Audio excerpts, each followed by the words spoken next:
Hello Art 1 students. This presentation is all about how to make your 2 thumbnail sketches and then how to take a good picture of them to turn in for your assignment for today. Hello Art 1 classes. Today we are going to talk about your thumbnail sketches. Now last week you came up with a list of ideas and hopefully you were able to come up with 10 different ideas that were things you could possibly draw for your narrative drawing.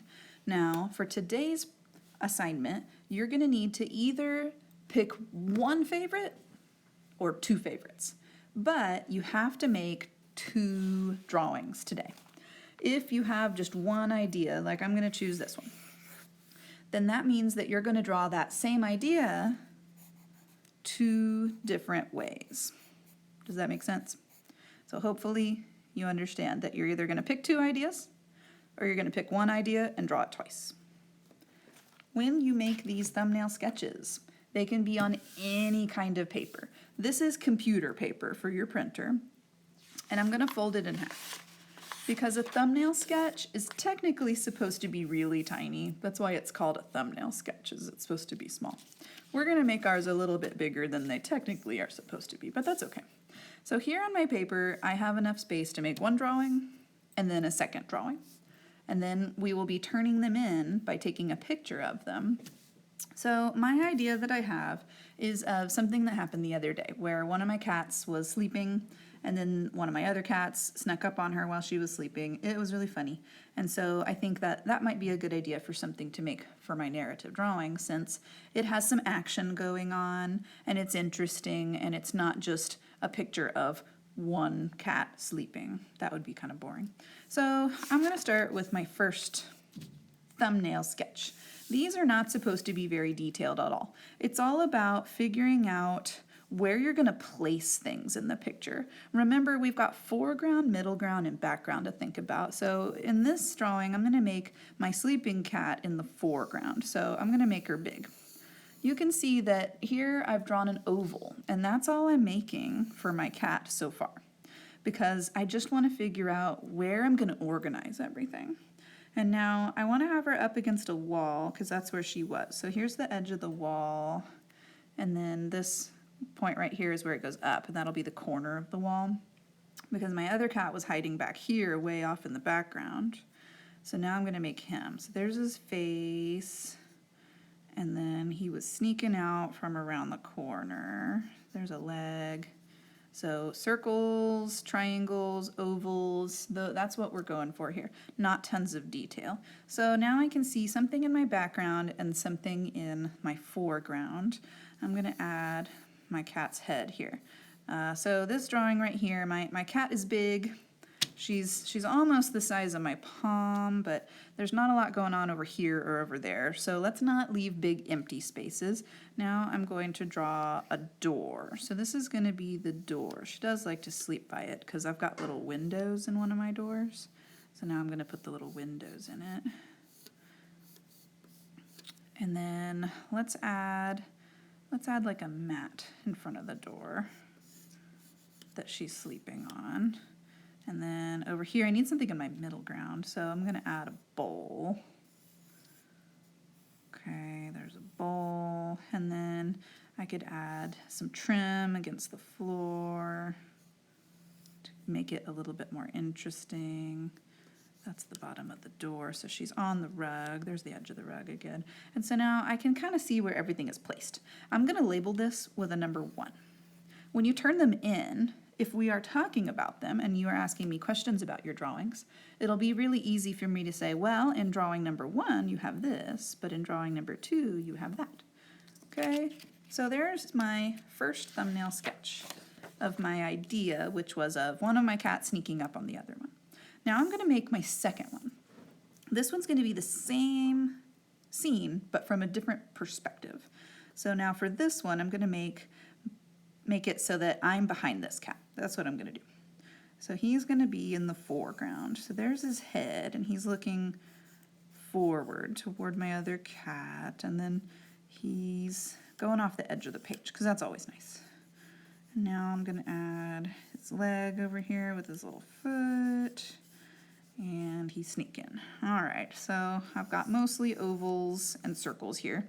And now he was coming out round the corner. So there's the corner.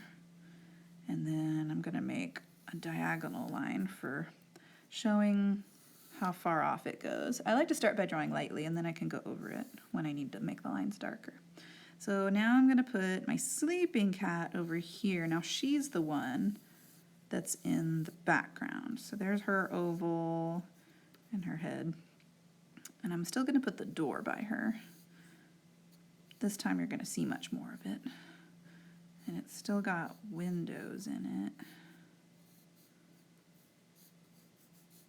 There's my windows, they're in the door. I'm gonna separate them. Now I've got some empty spaces over here and some down there, but let's add that rug that we put in the other one. There we go. That gives us something over here. And then the bowl, I can overlap it behind my cat's ear. Okay, and then if you've got walls in your image, put something on the wall. Here's a picture frame. Now suddenly I don't have so much empty space right there. And this is now my second thumbnail drawing. I'm gonna go over my lines that I like.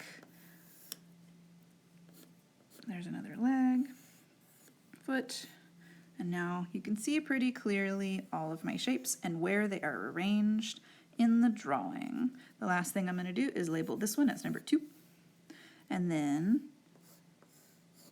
I'm gonna take a really good picture of this. So my paper is vertical. That means that I'm gonna wanna turn my camera so that it's vertical too. I wanna make sure there's plenty of light in the room so that everybody can see what's going on. And then I'm gonna turn it in on Schoology. So for thumbnail sketches, remember, it's the basic shapes and figuring out where you wanna organize everything in your picture. When you're done drawing, you'll need to take a good photograph of your 2 sketches.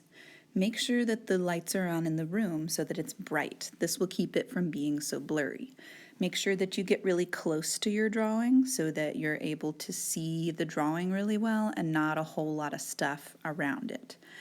Turn your camera the right direction. If your paper is vertical, then you should turn your device so that your camera is vertical too, so that it matches. Make sure that you try to stay still. Once you have a good photograph, you're going to upload it into today's Schoology assignment. Let's analyze these example photos. In picture number 1, it's pretty clear, that is true, but you can see that over on the side, there's a lot of space showing because the paper is vertical, but the camera is horizontal. Avoid that. So this one, not going to work so much. Let's go to number 2. Number 2 is the right direction, but you can see that it's super duper dark and it's hard to see the details. Make sure you turn the lights on. So this one also not going to be as good. Look at image number 3. In image number 3, it's almost the right direction, but obviously the person was moving. The image itself is really blurry. Avoid a blurry picture so that you can get a better grade on it. This one's not going to work as well either. And then image number 4. This one, the person who took the picture wasn't standing right above the drawing. They were kind of in front of it, so you can see that the paper doesn't look like a rectangle in the picture. It's distorted, and it's going to be harder to get a good grade on an image that is hard to see. So one like this is also not going to work very well. This example is much better. You can see that the paper is vertical and the camera was held vertical. The background, there's a little bit of background showing, but not a lot. The image looks pretty clear, and it's obviously bright enough in the room that we're able to see it. So this one is going to be getting a much better grade. Do your best with whatever device you have. I know some of them are much easier to take pictures with than others. We're going to practice this and we're going to talk about it in our Zoom meeting, and hopefully we'll be able to start getting really good at taking pictures with whatever device you have.